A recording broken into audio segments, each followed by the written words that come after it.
Good morning everyone, সবাই কেমন আছেন? ঘুম থেকে উঠে এসে দেখি মা গ্যাজের ফুরুলি করছে। এসে আমিও যোগ দিই। গ্যাসটা সেদ্ধ করা হয়েছে, তারপর আলু চালের আটা আর ময়দা, নুন, চিনি পরিমাণ মতো সব দিয়ে ভালো করে মেখে নিয়ে বড়া তোলা হচ্ছে।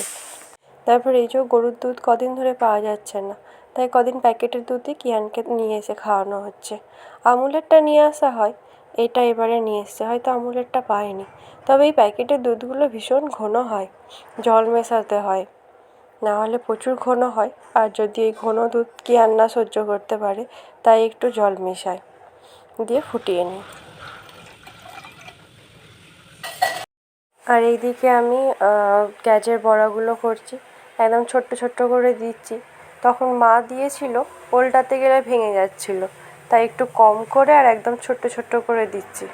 এদিকে দুধটাও ফুটে এসেছে, আর এই যে লাল লাল করে একদম ভাজা হয়ে গেছে। এবার তুলে নেবো এক এক করে।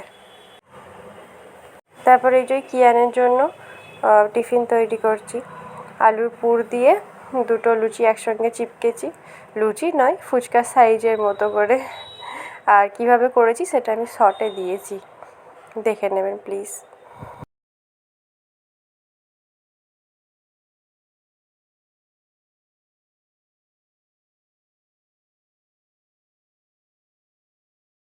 দু পিস করেছিলাম, সেই দু পিসকে দু টুকরো করে দিয়ে 4 পিস করে দিয়েছি খাওয়ার সুবিধার জন্য।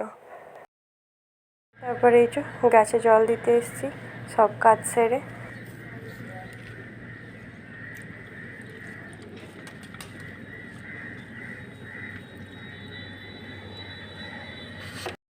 কিয়ান স্কুল চলে গেছে, সবার খাওয়া হয়ে গেছে। এবার আমি আমার জন্য চা করছি। আমি উঠেছি 5:55, এখন বাজে 7:55। এবার আমি খেতে বসেছি। আসলে খাওয়া হয়ে যায় আগেই, কিন্তু এই গ্যাজের পিঠেগুলো করছিলাম তো, তাই একটু দেরি হয়ে গেল।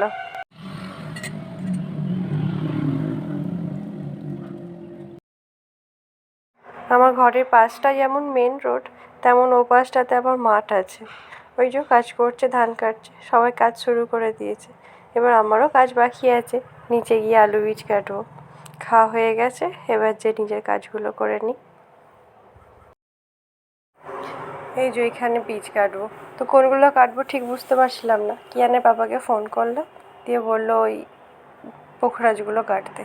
এই যে এই 2 বস্তা আর ওই একটুখানি এগুলো কেটেছি, কাটা হয়ে গেছে। ভীষণ খিদে পেয়ে গেছে, একটু বাটার আর একটু মাংস নিয়ে ভাত খেয়ে নিই।